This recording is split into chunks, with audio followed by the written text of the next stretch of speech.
Guys, korang dapat tak beli tiket Formula One untuk Bahrain Grand Prix di Sepang yang akan berlangsung pada bulan Oktober 2026 ini? Ataupun adakah korang jenis yang normie yang hanya akan menonton F1 itu di TV sahaja?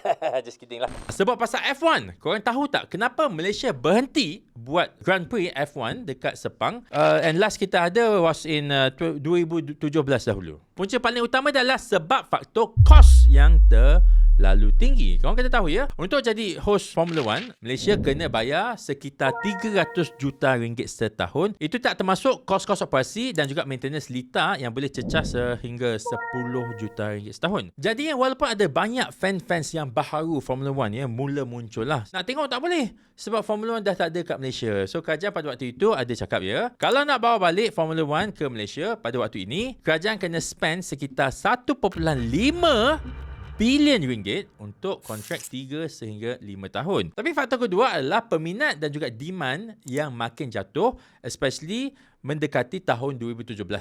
Which is tahun terakhir Malaysia hosted an F1 punya Grand Prix. Data menunjukkannya pada tahun 2013, penonton ada sekitar 88,000 orang untuk Grand Prix pada tahun tersebut. Tetapi pada tahun 2016, angka itu jatuh hampir 50% iaitu kepada 47,000 orang sahaja. Dan pada tahun yang terakhir kita buat, macam saya cakap tadi, tahun 2017, harga tiket telah pun diberikan diskaun sehingga 82%.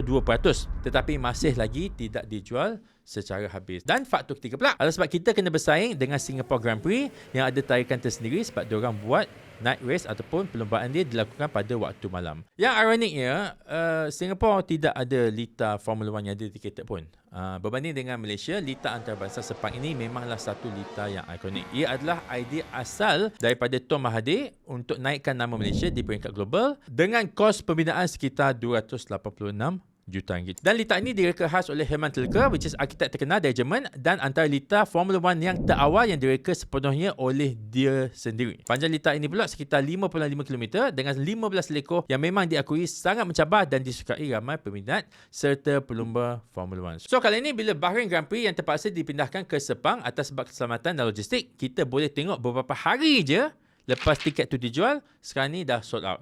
So, I nak tanyalah, adakah korang semua ni beli tiket sebab memang korang peminat Formula One ataupun korang hanyalah membeli sekadar FOMO, fear of missing out? Tapi I happy lah sebab I dapat juga beli 2 tiket di Grandstand for myself and for my daughter. This is an exposure untuk dia lah. So, kita tak tahu bila lagi Formula One akan buat Grand Prix di Sepang ni. So, ada satu kali dia buat. I cuba yang terbaik untuk dapatkan tiket. Untuk peminat Financial Faiz dan penonton video ini, kalau jumpa di Sepang nanti, jangan lupa untuk say hi. Kita ambil gambar dan kita post ramai-ramai.